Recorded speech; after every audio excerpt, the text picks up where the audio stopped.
amados. Que el Señor les bendiga. La verdad que siempre es un privilegio poder compartir la palabra y al mismo tiempo una gran responsabilidad. Poder transmitir aquellas verdades eternas, ¿no?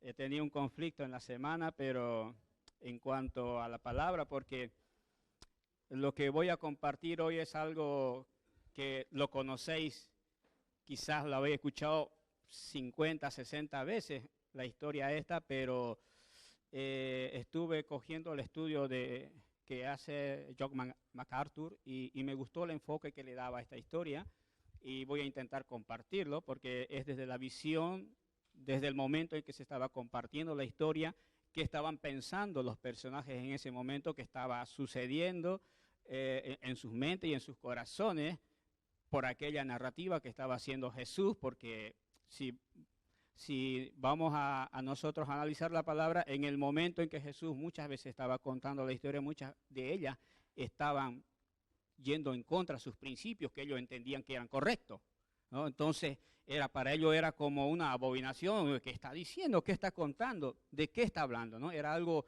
terrible, pero Jesús vino para eso, para dar una nueva orden. Era la orden de la gracia, venía a dar algo nuevo. Todo aquello viejo pasaba y Él venía a hacer algo nuevo. Y entonces de eso se trata hoy, de lo que vamos a hablar.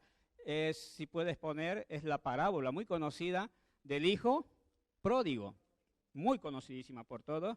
Quiero preguntar si hay alguna persona que nos visita en esta mañana por primera vez.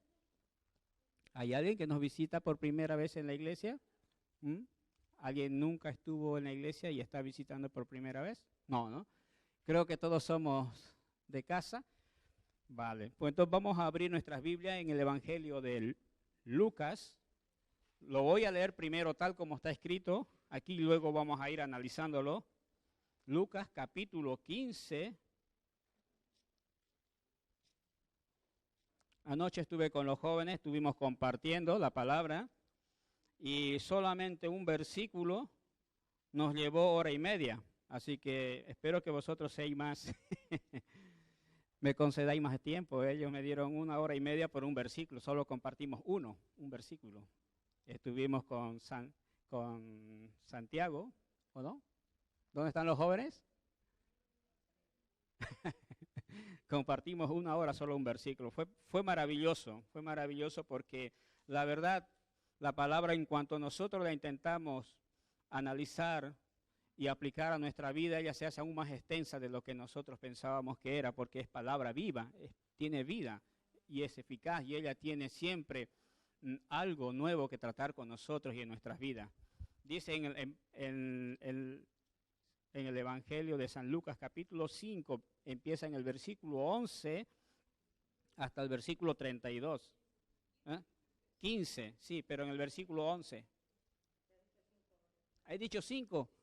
Gracias por los que están atentos y no están dormidos. Lucas capítulo 5, 15. Oh, ¿qué tengo con el 5 hoy? 15, capítulo 11 al 32. Y gracias por los que están atentos. Gracias, porque ellos son los que hacen que las prédicas sean más fáciles. Voy a leerlo y luego analizamos. Dice así la palabra del Señor. También dijo un hombre, tenía 2 hijos, y el menor de ellos dijo a su padre, Padre, dame la parte de los bienes que me corresponde. Y le repartió los bienes.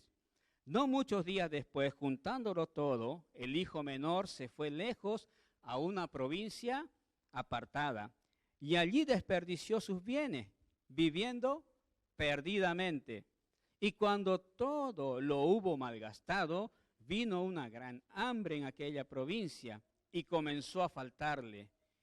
Y fue y se arrimó a uno de los ciudadanos de aquella tierra, el cual le envió a su hacienda para que apacentase cerdos. Y deseaba llenar su vientre de las algarrobas que comían los cerdos, pero nadie le daba. Y volviendo en sí dijo, ¿cuántos jornaleros en la casa de mi padre tienen abundancia de pan, y yo aquí perezco de hambre? Me levantaré e iré a mi padre y le diré, Padre, he pecado contra el cielo y contra ti. Ya no soy digno de ser llamado tu hijo. Hazme como uno de tus jornaleros. Y levantándose vino a su padre. Y cuando aún estaba lejos, lo vio su padre y fue movido a misericordia y corrió y se echó sobre su cuello y le besó. Perdón que se me ha ido la vista. Ya tengo que usar gafas, me parece. Y él le dijo, Padre, he pecado contra el cielo y contra ti, y ya no soy digno de ser llamado tu hijo. Pero el padre dijo a sus siervos, sacad el mejor vestido y vestidle, y poned un anillo en sus manos y calzado en sus pies, y traed el becerro gordo y matadlo, y comamos y hagamos fiesta. Porque mi hijo muerto era y ha revivido, se había perdido y es hallado. Y comenzaron a regocijarse. Y su hijo mayor estaba en el campo, y cuando vino y llegó cerca de la casa, oyó la música y las danzas. Y llamando a los criados, les preguntó, ¿qué era aquello? Y él le dijo, tu hermano ha venido y tu padre ha hecho matar el becerro gordo por haberle recibido bueno y sano. Entonces se enojó y no quería entrar. Salió por tanto su padre y le rogaba que entrase. Mas él respondiendo dijo a su padre, he aquí tantos años te sirvo, no habiéndote desobedecido jamás, y nunca me has dado ni un cabrito para gozarme con mis amigos. Pero cuando vino tu hijo que ha consumido tus bienes con ramera, has hecho matar para él el becerro gordo. Él entonces les dijo, tú siempre estás conmigo y todas mis cosas son tuyas. Mas era necesario hacer fiesta y regocijarnos, porque tu hermano era muerto y ha revivido, se había perdido y es hallado. Padre, te damos gracias, Señor, por este tiempo que estamos, Señor, aquí delante de tu presencia. Pedimos, Señor, que todo lo que hablemos, Señor, delante de ti, Señor, venga, Señor, desde tu corazón hacia nuestro corazón, Padre mío. Que en esta mañana sea tu palabra impactando nuestras vidas y nuestros corazones, Señor, porque tenemos necesidad de que tú hables nuestras vidas, Señor. En el nombre de Jesús. Amén. Amén. Bueno, ahora para que podamos desglosar la historia, lo voy a poner ahí abajo, necesito de que todos nos ubiquemos en aquel año en que Jesús estaba contando la historia. Normalmente cuando Jesús estaba contando, estaba rodeado de gente. Habían fariseos y habían judíos. Pero tanto los unos como los otros sabían que habían unas leyes y habían unos mandamientos que había que cumplirlas. Si te las saltabas, estaba la ley del ojo por ojo. Nos ubicamos, ¿no? Vamos a dividir la iglesia entre fariseos. Aquí veo que son más de fariseos. Y judíos, ¿no? Con la disculpa del caso, simplemente para que nos ubiquemos, ¿vale? Porque esta es una historia de rebelión. La historia del hijo pródigo es una historia de rebelión, se rebela. Es una historia de rebelión, es una historia donde hay arrepentimiento también, es una historia donde hay gracia y amor, pero también hay homicidio, aunque no lo crean. Es una historia muy, muy alucinante. Cuando yo lo estuve leyendo en toda la semana y me lo devoré y volví a leer, y por eso me interesa compartirlos con vosotros en esta mañana. Pero es interesante que Jesús, cuando está narrando esto en el Evangelio de Lucas, antes menciona dos fiestas antes de esa. La fiesta de la oveja perdida. Si vemos en Lucas 15 tenemos 3 fiestas. La oveja perdida y de la moneda perdida. El de la oveja perdida termina diciendo esto, os digo que si habrá más gozo en el cielo por un pecador que se arrepiente que por 99 justos que no necesitan arrepentimiento. Una fiesta muy grande por la oveja perdida. Y cuando recupera la moneda también, en el versículo 10 ya dice, así os digo que hay gozo delante de los ángeles de Dios por un pecador que se arrepiente. Y la tercera fiesta es la que nosotros vamos a tratar hoy. Lucas menciona 3 fiestas en el capítulo 15. Y empieza mencionando que un hombre tenía 2 hijos. Y dice, el menor de ellos le dice a su padre, dame los bienes que me corresponden. Hasta ahí parece algo normal dentro del 2016, quizás es un hijo en rebeldía, pero os he dicho que por favor nos sintamos como estuviéramos ubicados en aquel año. ¿Vale? En el año vamos a poner 32, casi 33 de la era de Cristo. Aquello suponía algo totalmente que se saltaba las normas que ellos tenían. Aquel hijo estaba siendo irrespetuoso con su padre, le estaba deshonrando públicamente. Porque le estaba diciendo, padre, dame los bienes que me corresponden. La gente que estaba escuchando esa historia estaba ahí, dice, pero ¿qué está contando? ¿Qué está diciendo Jesús? Eso es lo que quiere que nosotros aprendamos para nosotros. Un hijo que le falta el respeto a su padre y le está diciendo, dame los bienes que me corresponden. Ya no quiero saber más de ti. Ya no quiero saber más de ti, quiero mi independencia. Ya no quiero vivir más con tu control. Dame lo que es mío. Dame lo que es mío. Ya no quiero saber más de ti. Es más, quiero irme lejos. Dame, por favor. Estaba faltándole el respeto a su padre y estaba deshonrando su nombre. Porque si tomamos en cuenta, estábamos hablando en el tiempo donde había patriarcas y el padre era intocable.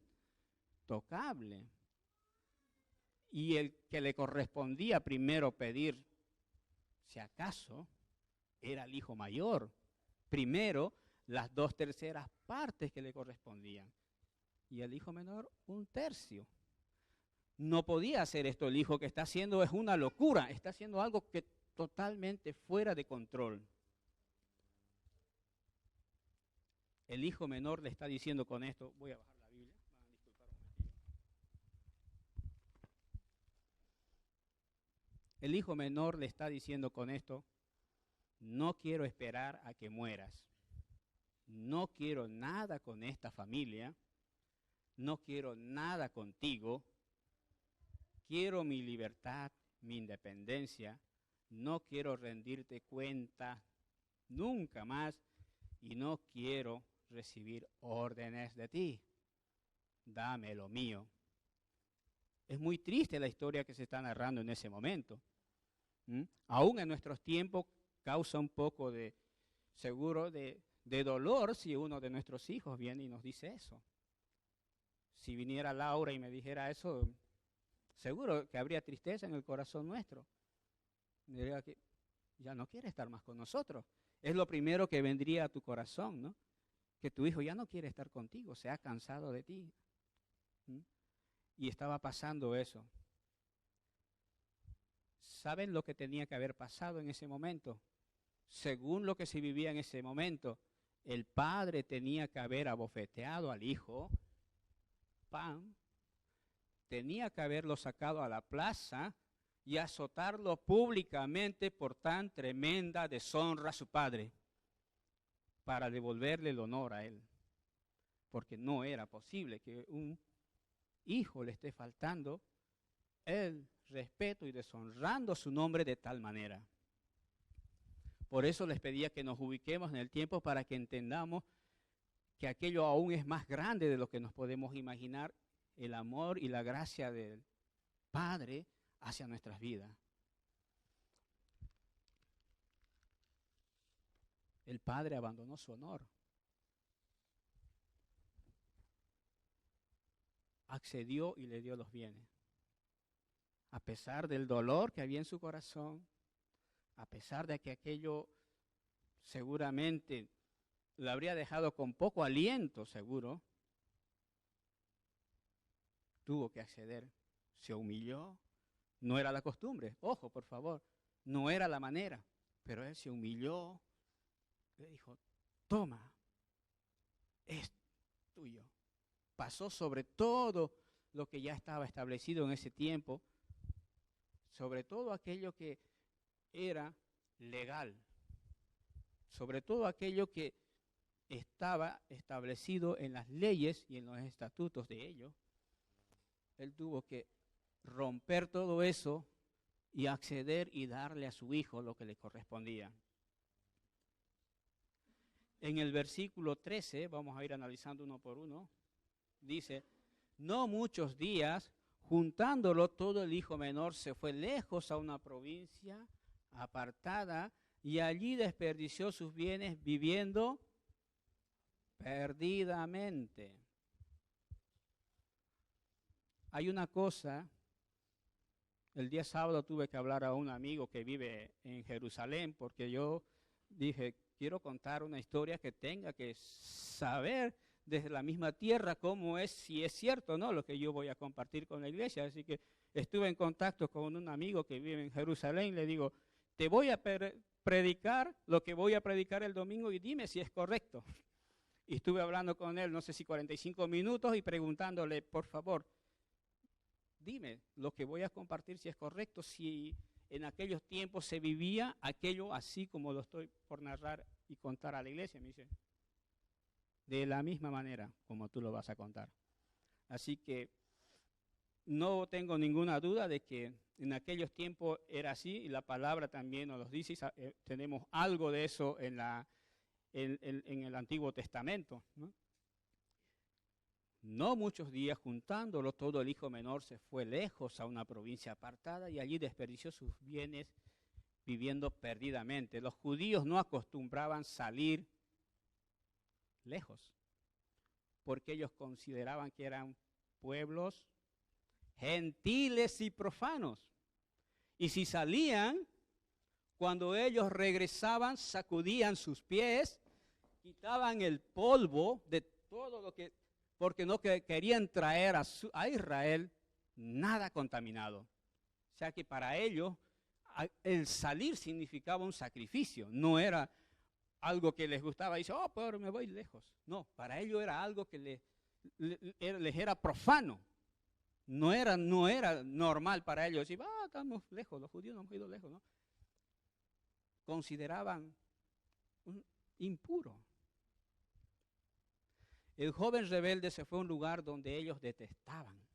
Por eso la historia, a los que estaban escuchando, los está desubicando en ese momento. Los fariseos están, fariseos, por favor, ¿sí? Los fariseos, no puede ser lo que está contando Jesús. Un hijo que se rebela y un padre débil que accede.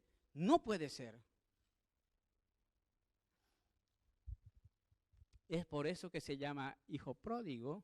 El hijo pródigo significa derrochador. Alguien que tiene algo y luego se le espuma, no le dura nada en la mano, ¿no?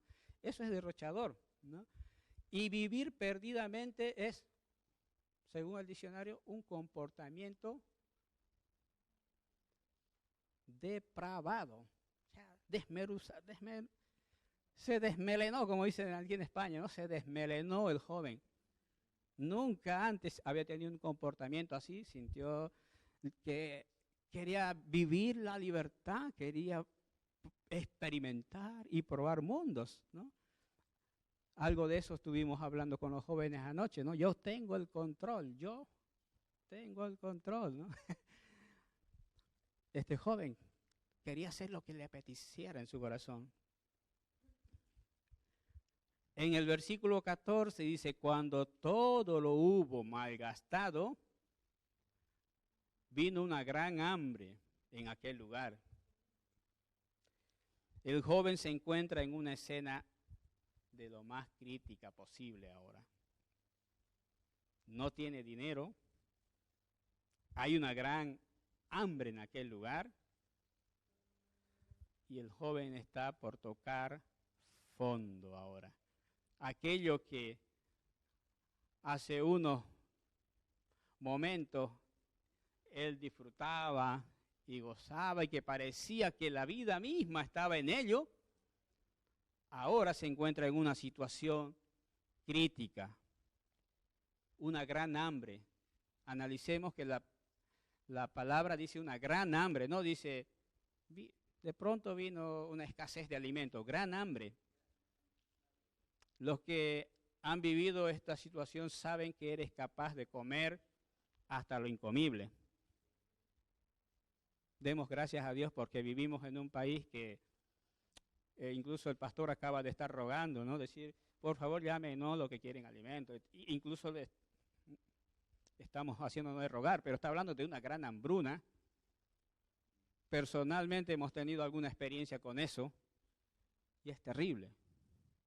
Es terrible. Cuando estás pasando hambre no hay miramiento. Comes aunque en eso se te vaya la vida, porque tienes hambre. No preguntas si esto es proteínas o vitaminas. Tiene hambre, será comestible y metes en la boca y ya está. Vino una gran hambruna porque quiero que nos ubiquemos qué es lo que le estaba pasando a este joven. No es que el joven estaba en una situación plácida y tranquila, se le acabó el dinero, pues ahora, bueno, conseguiré otra cosa. No, estaba pasándola mal. Ahora los amigos desaparecieron. Ya no estaban aquellos que hace unos momentos les estaban ahí, vamos, no te quedes, vamos contigo. Ya no estaban más. Se encontraba solo y con hambre. En el versículo 15 dice algo que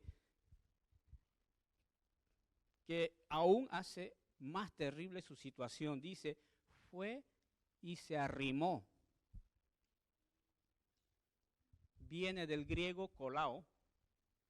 ¿Sabes algo? Cuando se usa pegamento y se engancha, eso es kolao. Alguien que ha puesto totalmente su esperanza en eso, como una sanguijuela, ¿no? Anguila, ¿no? ¿Cómo se llama? Sanguijuela, ¿no? Sanguijuela, ¿no? Ahí, y si se sale de eso, se muere. Él puso toda su esperanza en ese hombre, se pegó a él, se arrimó como última esperanza, porque estaba pasando una hambre terrible en aquel lugar. Había una escasez de alimento, y él se encontraba sin dinero, desnutrido, con hambre y solo. Ya no fue a buscar los amigos, dice, tocaré la puerta de John o de Carlos, de Juan, que hace una noche estuvimos juntos, ¿no? Fue y se arrimó ahí al hombre. Por favor.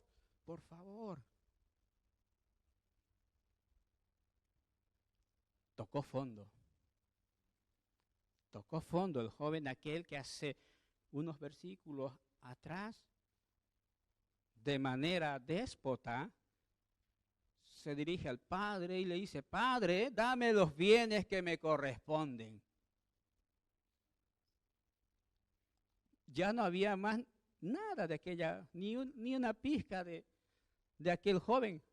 Estaba desvalido, se encontraba en una situación crítica, lo más crítica posible que pueden imaginar. Es difícil imaginar una situación así cuando estamos viviendo plácidamente. Es verdad, hay algunos que son de la posguerra y pueden algo de imaginar aquello, pero no recuerdo el año, pero creo que mi hermano Anderson también me contó algo de ello que pasó por su familia. Pero en mi familia pasó algo así. Teníamos una hermana de la iglesia donde nosotros asistíamos y estaba pasando una situación terrible. Estaba pasando, solo ella sabía el dolor y lo que estaba pasando, ¿no? Pero siempre la teníamos a la hora de la comida en casa. Y no era porque quería visitarnos a la hora de la comida, sino porque no tenía nada para comer. Y entonces ella había programado sus visitas. A las 12 visito a Pastor Emanuel, a las 6 al Pastor Miguel, al desayuno voy donde Manoli, porque no tenía nada. y se estaba arrimando a quien podía porque no encontró escapatoria. Por eso os digo que si no hemos tenido la experiencia es muy difícil imaginar lo que estaba viviendo este joven. Estaba viviendo un momento de desesperación terrible. No estaba en sus momentos de alegría como hace unos versículos atrás. Estaba pasando una necesidad horrible, al punto que tuvo que apegarse al hombre. Se arrimó a él, se coló. Si tienes algo, por favor, dame. Por favor. Humillándose, cuando antes, en el primer versículo, él tenía el anillo, tenía los mejores vestidos, tenía la autoridad del Padre, ¿no? Mandaba sobre la gente. Es el hijo. Ahora, por su rebelión, estaba pasando una situación lo más crítica que te puedes imaginar. Pero aún va a descender más. Porque el hombre lo envía como una manera de deshacerse de él a apacentar los cerdos. No le está dando un trabajo. Pero ¿cómo me deshago de este hombre? Ve a los cerdos, ve a espantar los cerdos. No sé si has sentido a alguien que es como la sombra tuya y no sabes cómo deshacerte, ¿no? En el buen sentido, ¿no? Ahora, ¿cómo me deshago de este? Dice, a los cerdos. Lo enviaré a los cerdos como una esperanza de que va a encontrar algo o le voy a dar algo, pero no le estaba dando trabajo. Se estaba deshaciendo, ve a los cerdos. Pero los cerdos, para los judíos, los fariseos, ¿no? Era un animal inmundo para ellos, totalmente inaceptable que vaya y esté ahí cuidando los cerdos. Aún va descendiendo más aquel joven lleno de privilegio. A causa de su rebeldía, se encontraba ahora con los cerdos. Algo que ellos detestaban totalmente. Aún va a descender más.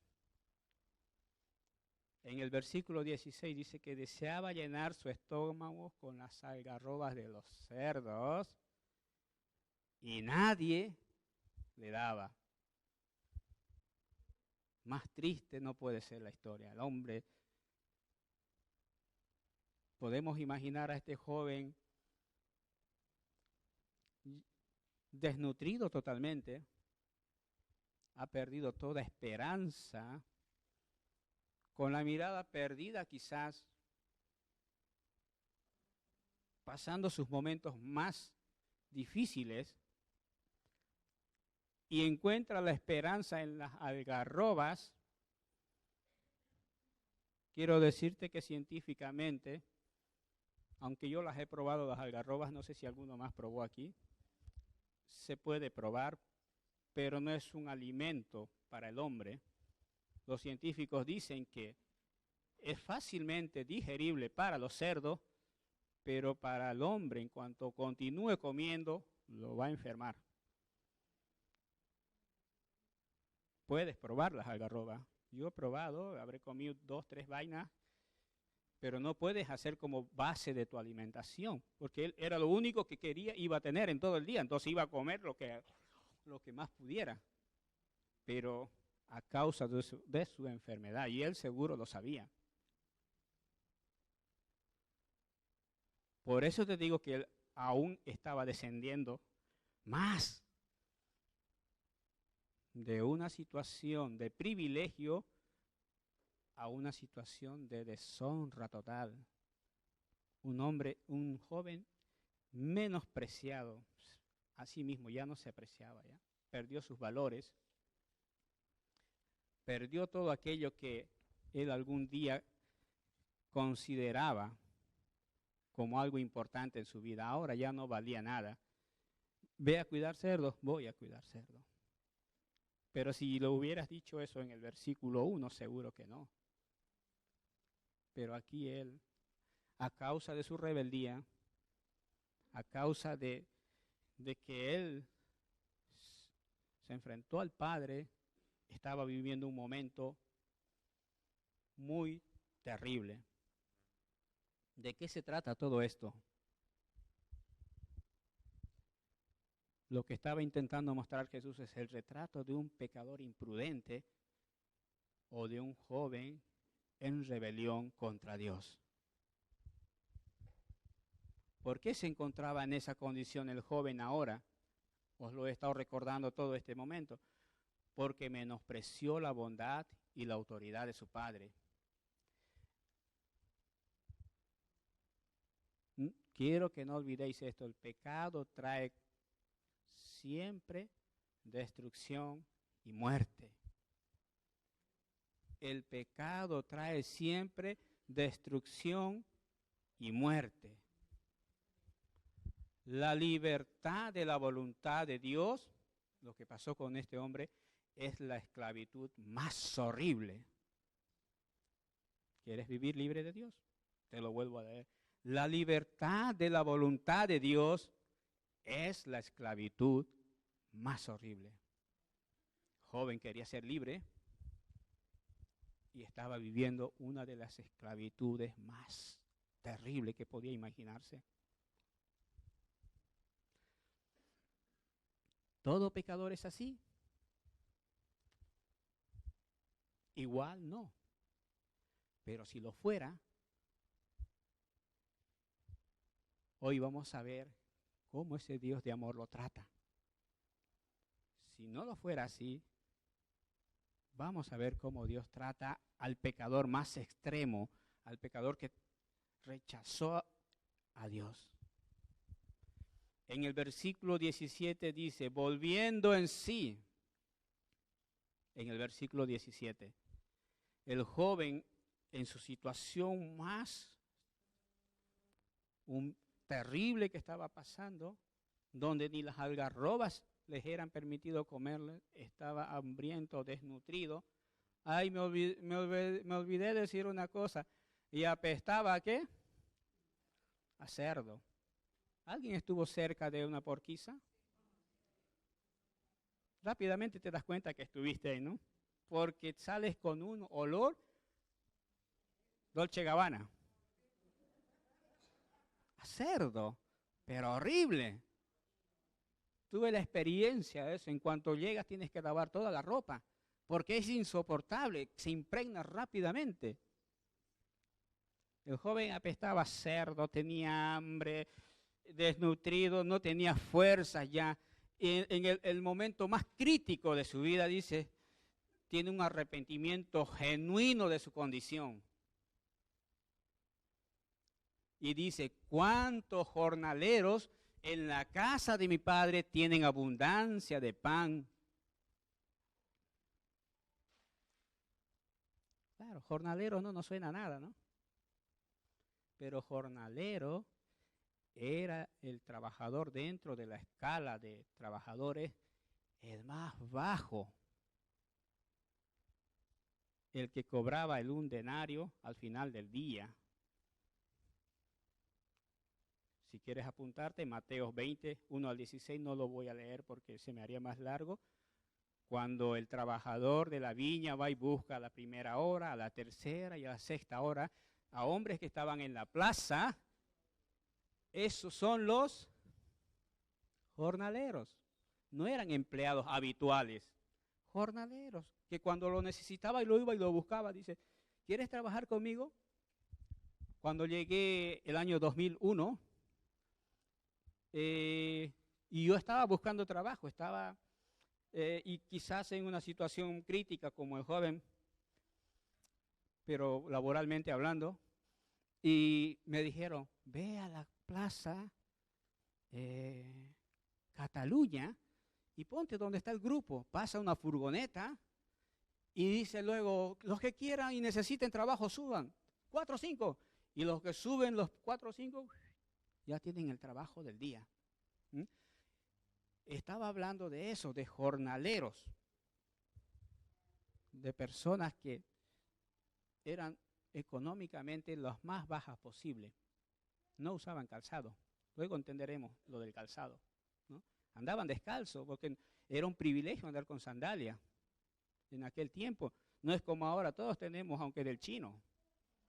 Sí, sí. Por eso es difícil entender muchas de las situaciones que narra la Biblia. Ahora todo el mundo viene con una sandalia, tiene un zapato, pero en aquel tiempo era un privilegio. Tú sabías que cuando aparecía que era un señor, era alguien que mandaba. Solamente tenían casados los hijos del hacendado y alguno que otro de los criados más importantes de su casa. Los demás, descalzo. Volviendo en sí, el joven recordó que su padre daba más que suficiente, que su padre era generoso. Ahí en esa situación de dolor y de tristeza, donde él se sentía que no podía más, recordó su padre. Recordó que era generoso, que tenía compasión por los pobres, que era comprensivo y bueno. Al final fueron estos los fundamentos que hicieron que él volviera, porque recordó que su padre era bueno. Ojo, si analizamos la palabra, él recordó que su padre era bueno, generoso, comprensivo, y fue la razón por la que él dijo, oh, iré y volveré y le diré. Recordó cosas muy hermosas de su padre.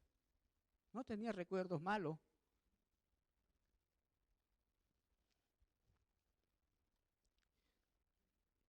¿Y saben por qué él arriesgaba al tomar esa decisión? Porque recuerdo otra vez, volvemos en el año 32 de la era de Cristo. Toda la aldea sabía que este joven ha sido irrespetuoso con su padre. No solamente lo sabía el padre, también la aldea donde vivía, ¿no? Sabemos, ¿no? Pueblo chico. Todo el mundo sabe, ¿no? Lo que pasa ahí. Yo tengo amigos que viven en pueblos de aquí de Barcelona y me decía, nos conocemos todos y sabemos todo. ¿Sabe qué iba a pasar con el joven cuando iba a volver? El joven no iba a venir de esta manera. ¿Qué tal? Juan, volví. Ya estoy aquí. Otra vez a la casa. Bien, nos vemos luego. El joven sabía que cuando iba a volver el pueblo lo iba a insultar. ¿Ah? Lo iba a increpar.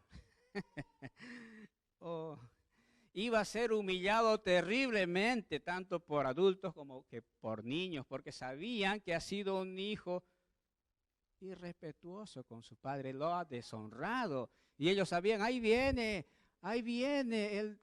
el que ha causado tanto dolor.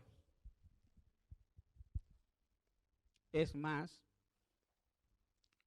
según la tradición, el joven este tenía que haberse ido a un lugar como que para que se enterara el padre que ya ha venido por ahí cerca, mientras los otros lo insultaban y le decían los que les diera las ganas. Podía solicitar una audiencia con el padre, y el padre aceptar después de pasar algunos días, venir, pero el padre iba a venir para que le besara los pies y las manos. Ojo, y en ningún caso iba a haber reconciliación hasta que el hijo no haya pagado la totalidad de su deuda. Cuando leemos nosotros la historia del hijo pródigo, vemos, el padre lo recibe y un Dios de amor, pero no nos damos cuenta lo terrible que estaba pasando en ese momento. No nos damos cuenta que ese hijo se merecía el castigo de los castigos. Y una vez de haber acordado de cómo el hijo tenía que devolver, el padre tenía que llevarlo a la plaza y azotarlo públicamente otra vez. Todo era azote en aquel tiempo. ¡Pah! ¡Pah! para que los demás vieran que se está devolviendo su honor. A que la historia pinta diferente ahora. Cómo debería haber ocurrido y cómo Jesús estaba dando una nueva esperanza para ti y para mí de lo que merecíamos, pero que ahora ya no. Es interesante. Vamos a sacar la hoja número 4.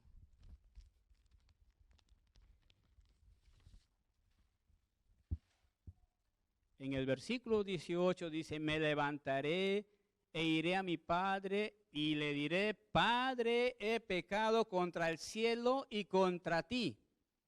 Le está queriendo decir tan alto como el cielo, tan alto como el cielo. Me levantaré del lodo de los cerdos. Permíteme que restituya mi deuda. Hazme como uno de tus jornaleros. Recuerdan que el jornalero era el asalariado más bajo, que con ese denario tenía que, no solamente podía cubrir su deuda, sino tenía que comer también. O sea que esa deuda para devolverla, imagínate. Vemos un ejemplo también en Mateo 18, 23 al 35, los dos deudores. Vemos también aquí a alguien que tiene misericordia de una deuda tan grande. Estamos hablando de los dos deudores, ¿no? Que le suplica misericordia y le dice que te pagaré hasta el último centavo, por favor. Pero ese fue movido a misericordia y le perdona toda la deuda. El intentar pagar la deuda era cultural para ellos. Venía ya en ellos. No podían dejar una deuda sin cubrirla. Intentaban restituir a través de su fuerza algo que era imposible de pagar. Y Jesús nos deja una enseñanza tremenda, que no era posible pagar, sino era derramada su gracia sobre nuestras vidas. Da dos ejemplos aquí, los dos deudores, y tenemos al hijo pródigo también.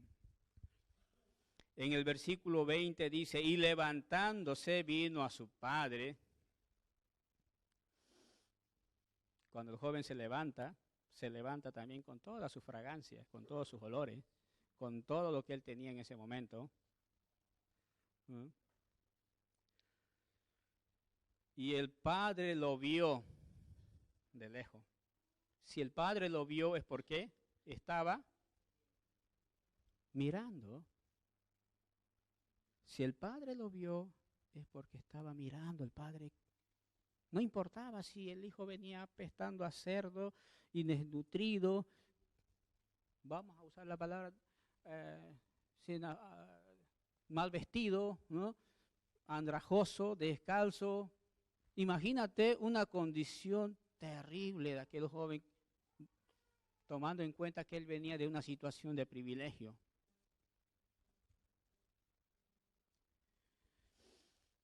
Sintió el padre el mismo dolor que sentía su hijo cuando fue movido a misericordia a su corazón.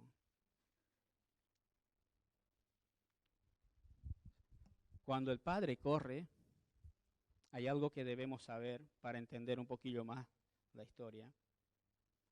Los nobles no corren. Las personas que tenían un nivel como tenía el padre de este hijo, ellos no corrían. Ellos tenían gente para que corran para él. Ellos se deslizaban con normalidad. Pero quiero contarte algo que las mujeres vayan a entender un poquillo más. Que correr con algo largo es muy difícil. ¿Sí o no? Conocéis, ¿no? Como ellos visten las túnicas hasta el suelo. Dice que la palabra correr, si la traducimos correctamente, dice corrió velozmente. O sea que para correr el padre hacia el hijo, tuvo que levantar las túnicas, cosa que es deshonroso para ellos. Ojo, Es deshonroso para ellos mostrar sus muslos. Y una vez, si tú ves la cultura, ellos no están en corto ni nada, no, es deshonroso. Pero el padre no importaba. No importó la deshonra que iba a venir sobre él, si lo que iban a hablar sobre él. Arremangó la túnica y dijo, y corro hacia mi hijo. Y voy hacia él. Y lo abrazó y lo besó inmediatamente. No importa si apestaba y olía a cerdo, lo abrazó y lo besó. Y hubo reconciliación instantánea. Reconciliación instantánea. No hubo un proceso, como decía la ley. Bueno, tienes que restituirme lo que me debes. Ya sabes, hijo, que cuando vengas tienes que trabajar y me devuelves hasta el último centavo. No, lo abrazó y lo besó. ¿Dónde está la restitución entonces? Solo hay reconciliación porque el Padre vino con un corazón compasivo y perdonador. Solo hay perdón porque el Padre vino con un corazón compasivo y perdonador. Si ese no es tu Dios, no conoces a Dios entonces. Quiero preguntarte una vez más, si ese no es tu Dios, no conoces a Dios.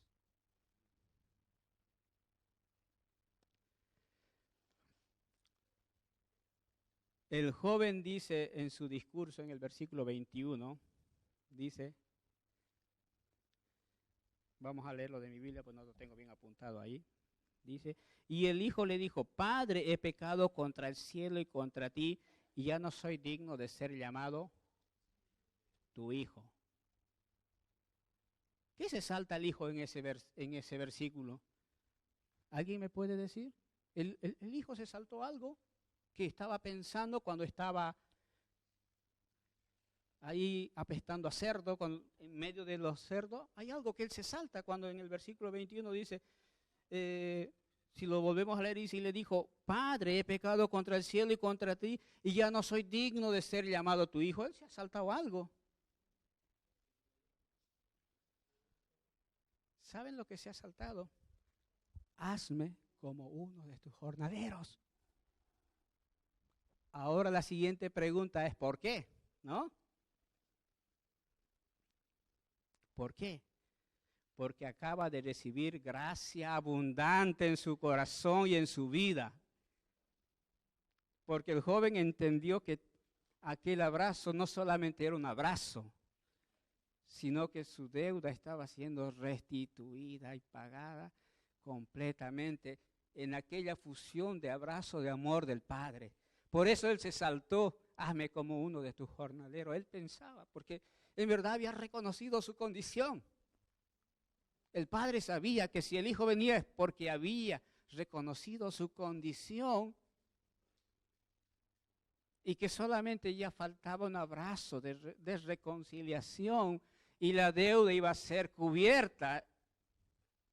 Por eso el hijo ya no le dice en el versículo 21, hazme como uno tu jornalero, Padre, yo ya he venido, nos hemos reconciliado, quiero pagar la deuda. La deuda fue anulada automáticamente, así como ha sido anulada tu deuda y la mía.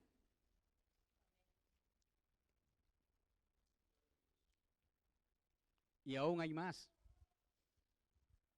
Dice en el versículo 22, sacad el mejor vestido.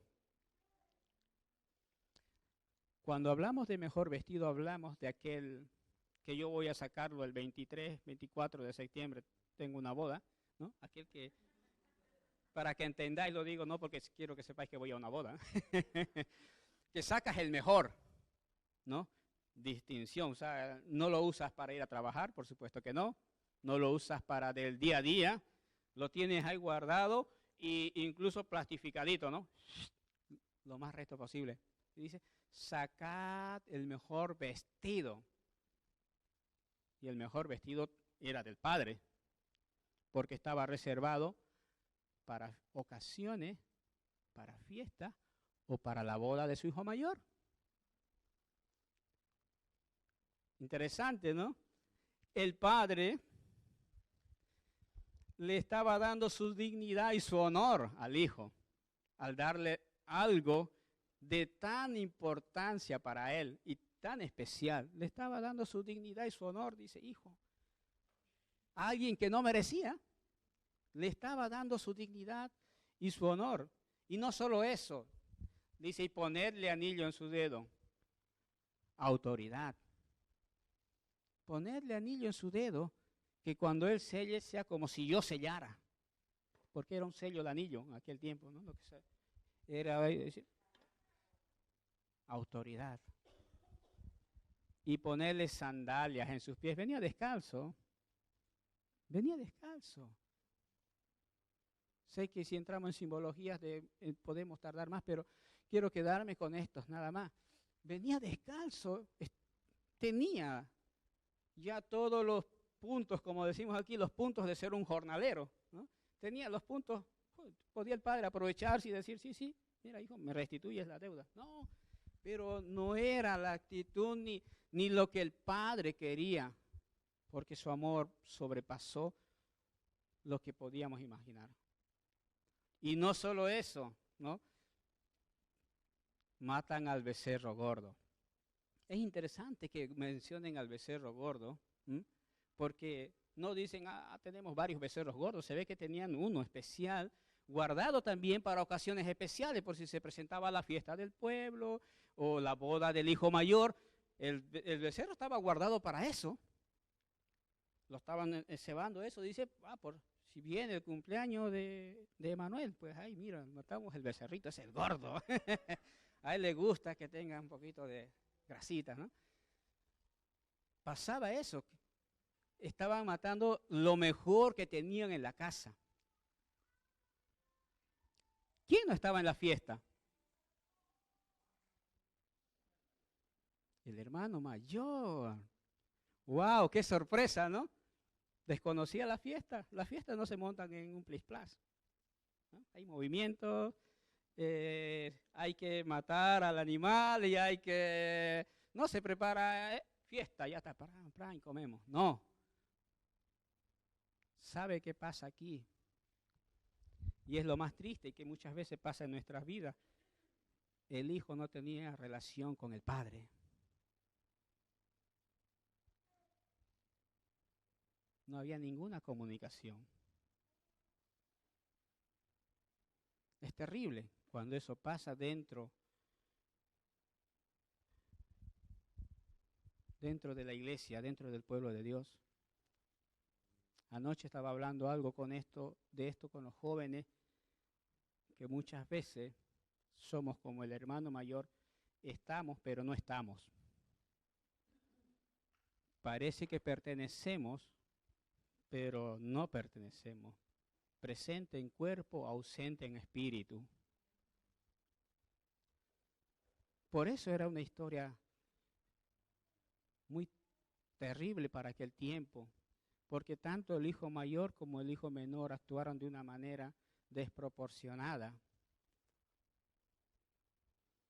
El hijo mayor no se alegró por el retorno de su padre, de su hermano, perdón.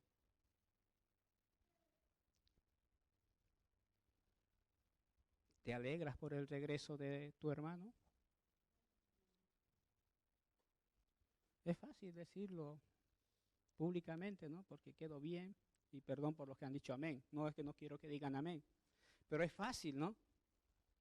Es fácil, pero en realidad este joven sacó todo lo que había dentro de sí, se enfureció en vez de alegrarse.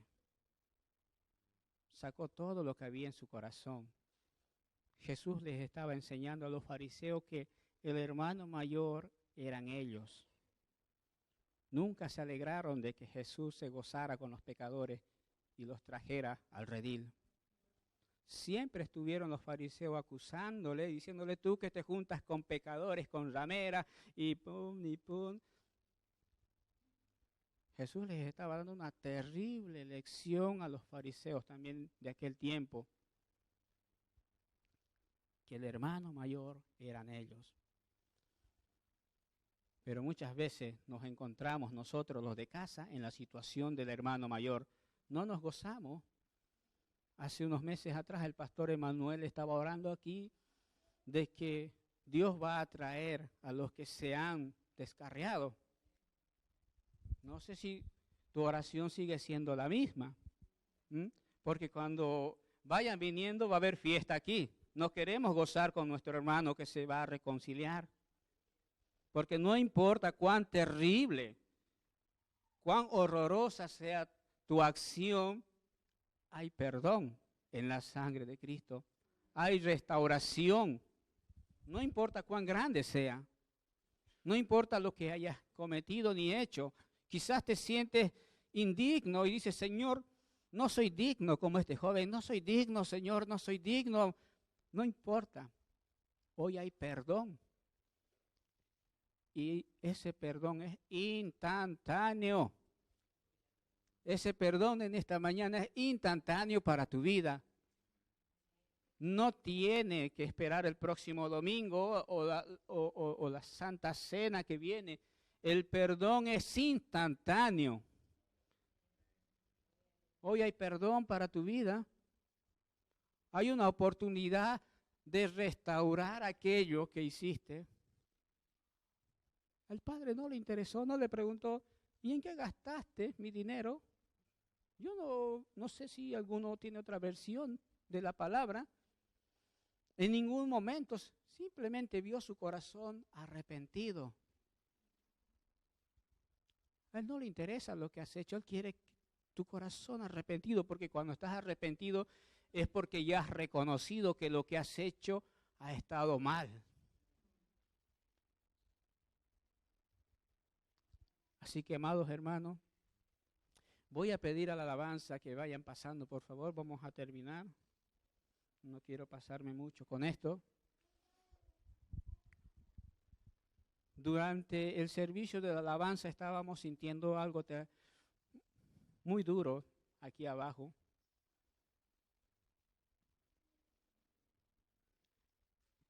Y muchas veces estamos en la condición del hermano mayor.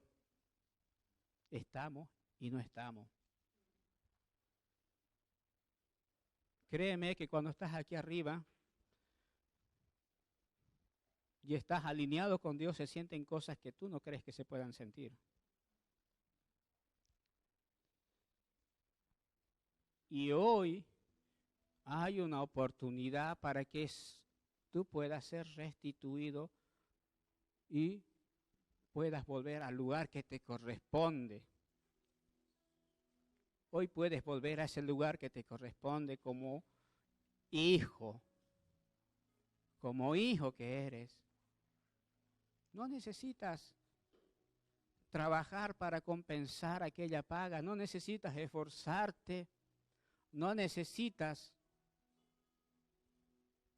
ningún esfuerzo tuyo puede cubrir y pagar aquella deuda, porque ya fue pagada.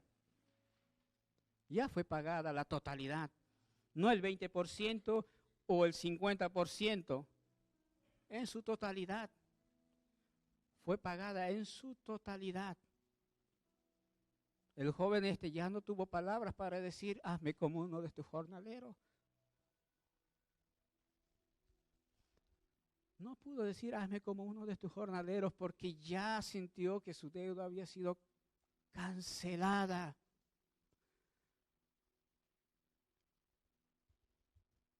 Tengo una pregunta para ti en esta mañana. Si no estás viendo correr al Padre hacia ti, es porque todavía no te has levantado en reconocimiento.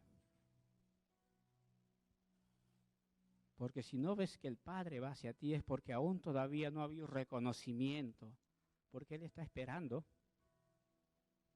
cada día. Cada día, no importaba el tiempo que hiciera, estaba mirando. Te animo que te levantes de esa tu situación en la que estás y digas, Señor, ya no quiero seguir más así. Ya no quiero vivir más enfangado en mi soledad, en mi tristeza, en mi dolor, en mi pecado. hoy ha llegado un tiempo nuevo para mi vida. Me voy a levantar y voy a ir a ti. Porque sé que tú no tendrás ni un segundo en tardanza de correr hacia mí para abrazarme y besarme.